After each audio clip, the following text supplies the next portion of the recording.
All right, Pickle. Normally this would be the last segment that we do on Thursday, but in fact it is Wednesday because we're taking Thursday and Friday off. It's time to answer some college football burning questions for the final week of the regular season.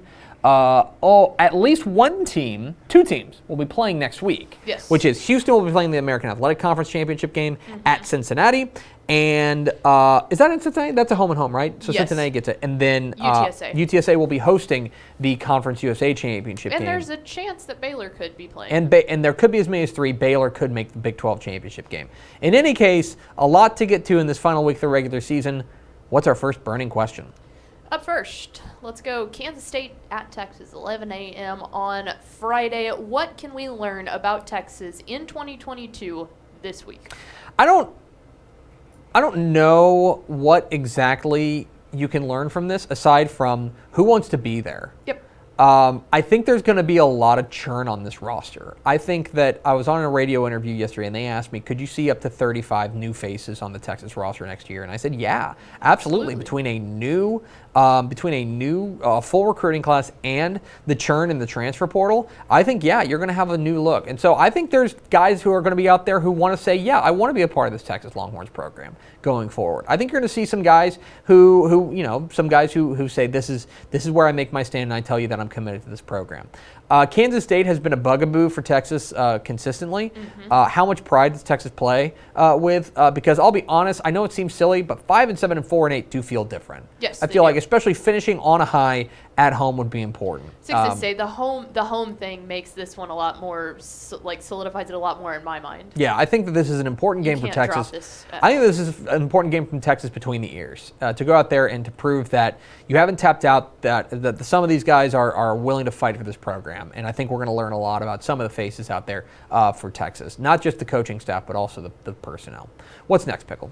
Up next, let's head over to Conference USA in a game that might not super matter in the grand scheme of things. UTEP at UAB, 1 p.m. on Friday, but it matters for a person, and that is, will Jacob Cowing finish top 10 in receiving yards per game? Yeah, so right now he's 6th in the nation. I don't know if you guys knew that, but Jacob Cowing, yes, the receiver at UTEP, he is 6th in the nation in receiving yards per game. Now, he's got a pretty comfortable lead over number 10. I think he's up like 7 or 8 yards per game. But he needs to have a decent game against UAB to make sure he solidifies that. I say yes. I think he's going to go for another 100 yards. I think he's been one of the most underrated players in the nation this year. He's been unbelievable. I think they're probably going to lose on the road at UAB, I'll just be honest. But I'm interested to see what Jacob Cowing does. Knowing full well that there's a bowl game on the horizon, almost certainly, I think that for UTEP, this would be a real feather in their cap to have a guy like this that they can point to recruits and say, hey, listen, come to UTEP and you can be a star at the receiving spot. I think that people have come to know UTEP as a place that puts out linemen and puts out running backs. If they are able to start saying, hey, look at Jacob Cowing. He's a guy who came here and he became a nationally renowned receiver, a nationally ranked receiver. I think they can do wonders for them. So, yeah, I think Jacob Cowing is going to finish in the top 10 in receiving yards this year per game, and I think that that's going to be a real feather in the cap for this Miners program. What's next, Pickle? Up next, let's go back to the Big 12 as TCU is taking on Iowa State, 15-point dogs there, 3:30 p.m. on Friday. And here's something we don't necessarily talk about a lot. Usually we talk about teams accepting bowl invitations, but it can go the other way. If TCU wins, should the Horned Frogs accept that bowl invitation? You can say no. I was thinking about this, and I think there's actually a decent argument to be made that they shouldn't. There's not going to be a coach in place, right? Almost certainly. I mean, they could hire somebody tomorrow and they could jump in. I know Sonny Dykes did that with SMU when he took the job. They could jump in and coach it, but I don't think that there's a huge upside to that. You'll be asking Jerry Kill, who's almost certainly, I would say, not going to be on the staff at TCU past this season, to be coaching one more game. Yes, you can get more reps, you can get more practices, but you're going to be doing it under a regime that's not going to be there, right? And so I think there's a lot of weird things here, and I wonder if TCU is to pull the upset. Make no mistake, it would be an upset if they were to go on the road to Ames on Friday afternoon and beat the Cyclones.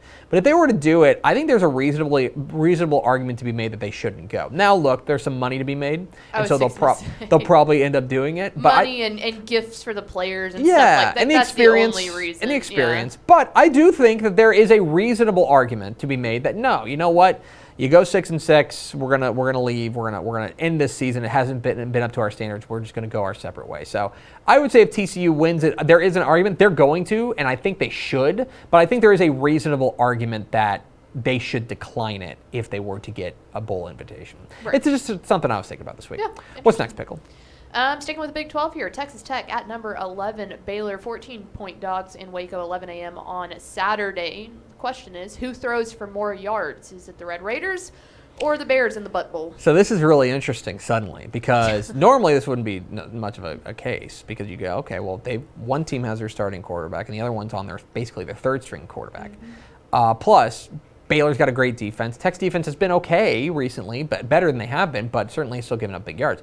But with Gary Bohannon, I don't know what his status is right now. Yeah. I think that they're playing pretty close to the vest.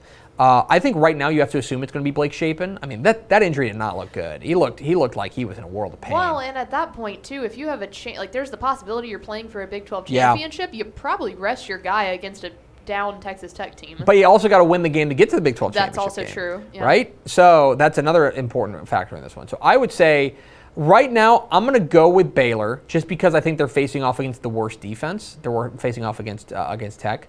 But at the same time, look, Donovan Smith has shown that he can put on the cape a little bit. He can do some big things. And for Tech, I think they're going to fight hard. I think they can go out there. They're already bowl eligible, so there's not a ton to play for here. But at the same time, I think that if you're Tech, they're going to go out there. They're going to throw whatever they've got at Baylor. They'd love to ruin their season. Oh, yeah. I think Baylor still throws for, even if it's Blake Shapen, I still think they throw for more yards. But I do think it's closer than it otherwise would have been because it's a fascinating quarterback situation there at Baylor right now. What's next, Pickle?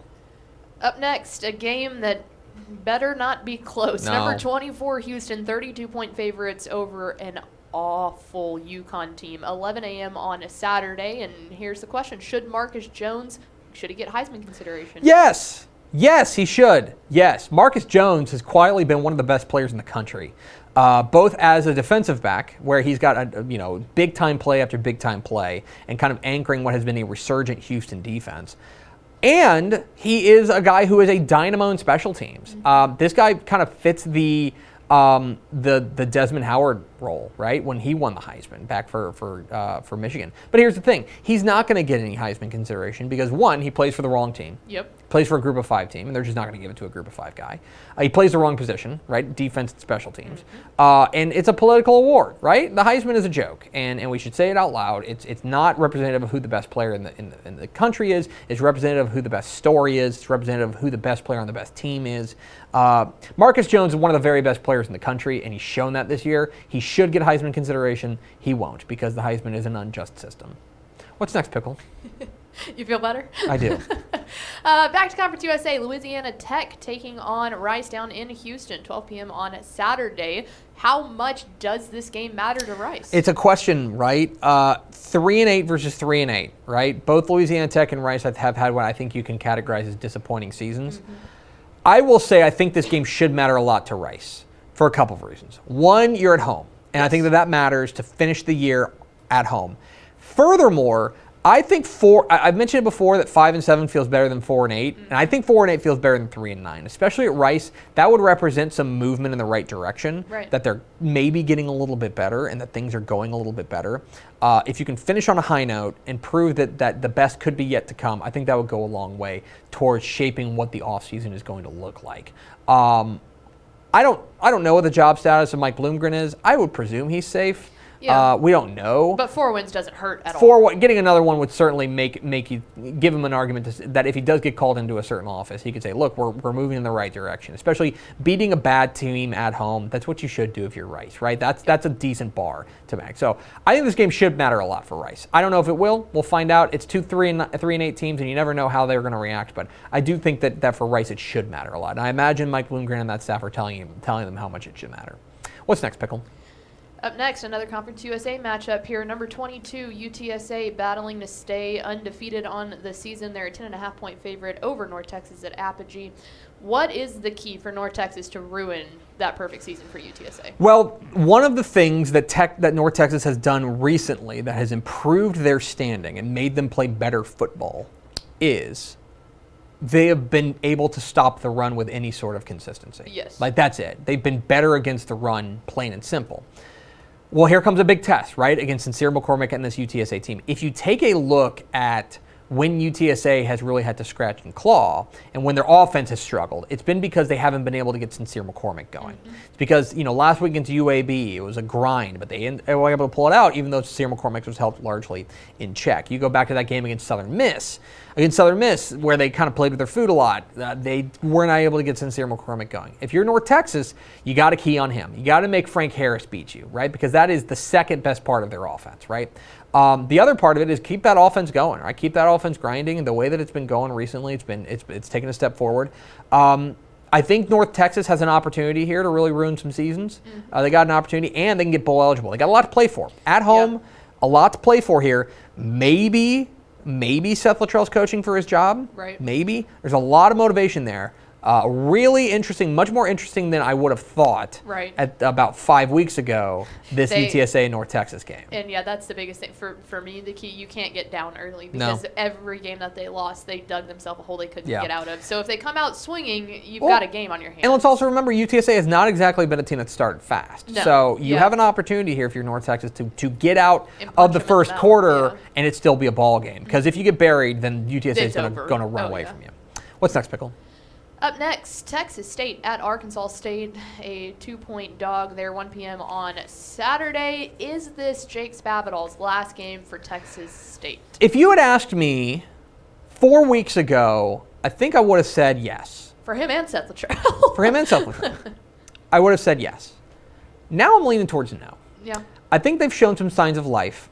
I think he's going to have an argument to the brass to say, look, yes, this year was a disaster. Yes, we got to go back to the drawing board, but we have an opportunity to turn things over. I think right now, look, it's what, November 25th, 24th, something like that. November 24th. You just want it to be Thanksgiving. That's exactly right. If it's November 24th right now and you're putting a sports gun to my head and saying, is he the coach next year? I'm going to say yes. I think that he's got a lot of turnover on the staff and that there's a lot of changes to be made, but I do think that they're going to keep him for one more year. Now, should they? That's certainly, you're within your rights to have that question. Yeah. I'm starting to think that Jake Spavital is going to hang on to his job for one more year. Yeah, will the other Spavital, though? I think Zach might be out of a job, the defensive coordinator, but we'll find those things out. It is interesting, and certainly beating Arkansas State at home or on the road would certainly go a long way towards helping him keep his job next year. What's next? Up next, it's our small school game of the week. SFA taking on Incarnate Word, 2 p.m. on Saturday. Who you got, Lumberjacks or Cardinals? Tasty. Yeah, playoff too. Is a fun game. FCS playoffs kick off this week, and you get a WAC versus Southland Conference matchup of two former conference bunkmates now going at it. This is kind of like the equivalent of like if A&M, I mean, obviously not to that level, but like back in the day. Okay. And Texas How about this? would've. How about this? If Texas played like Missouri, right? Where it's like, oh, you left our conference, right? Things like that. That's what's going on here. This is a really intriguing game. On the road, Incarnate Word making their first ever playoff appearance. Big doings down there in San Antonio. I actually like the Lumberjacks. I like Stephen F. for one reason and one reason only. They get after the quarterback. They led the WAC in sacks. I think they had 38 sacks on the year. That is going to be the key. Can they make Cameron Ward uncomfortable in the pocket and force him into a couple of mistakes? I do not think that Stephen F. Austin has the offense to get into a shootout with UIW. I think they have to be able to get pressure on Cam Ward. That's going to be a fun game. ESPN Plus at 2 o'clock? Yep. Get on it. It's going to be a fun game, and I think there's going to be a lot of emotion in this game and a lot of like passion. So get into that. I'm super into this game. Saturday at 2 o'clock. I think I lean towards Stephen F. The statement they led the WAC in sacks is one of those that like someone tuning in who knows nothing about football is going, what did he just say? What in the world? It's strange. What's next, Pickle? All right, and finally, let's talk some SEC action as number 16 Texas A&M is a dog to LSU down in Death Valley, 6 p.m. Is Texas A&M walking into a bear trap on Saturday night? And this is a drum you've been beating all stinking year. I'm worried. It would be so on brand with their resume that they put up this year. Beat Alabama and then just lose to teams you should not lose to. Let me talk about the things that are working in A&M's favor. A&M's a lot better than LSU. Yes. Like a lot better. Let's make that the opening They're statement. a lot better than LSU. Like across the board. Like they're significantly better than LSU. But on the road at night in Ed Orgeron's last game for bowl eligibility. Yep. I worry. I just go back to like the Mississippi State game. I This worry. is such another Mississippi State game. This worries me to death, and it's worried me for a while. Death Valley is tough at any time of day. It is especially tough at night. I think there's going to be a big rowdy crowd. We would love to be proved nice and wrong. liquored up. Yeah. Look, A&M should go out there and win this game 38-3. Yep. They're a lot better than LSU. But all of the other things conspiring against them, I worry big time. They have not been great away. They have not been great away from Kyle, especially offensively, and that's something that I worry about. So if you're A&M, I think you got to come out and punch them in the mouth and take away their will. Yep. Take away the will. You are a lot better than LSU. Yeah, that's not really an opinion. It's just a fact. And two, that crowd will leave. Yes. If you go out there and show them, oh, this isn't going to be. They a game. will If you tap let them- out. Yep. LSU will tap out if you give them a reason to tap out. Don't let them hang around. Just go out there and kill the will. Kill their will early and go finish 9-3 and go on to, Gator Bowl or whatever is on the horizon for them. Go out there and beat them. But I've been worried about this for like a month and a half. Yep. I've been like, oh God. As soon as they fired Ed Orgeron, I'm like, oh my God. It's It's gonna gonna be at night in Death Valley, and A&M's going to be a lot better, and they're going to go out there and they're going to screw around, and LSU's going to win some stupid game like 17-14. I worry, guys. Go make me look dumb for worrying, Yes. A&M. Come on. Those are college football burning questions. Hey, thanks for watching this clip here on YouTube. If you like this kind of stuff and you want more of it, make sure you subscribe to our YouTube channel. And remember, you can watch us live every weekday at noon at TexasFootball.com, Facebook, Twitch, or here on YouTube. And if you want more of the best coverage of football in the state of Texas, check out TexasFootball.com and become a Dave Campbell's Texas Football Insider at TexasFootball.com/subscribe.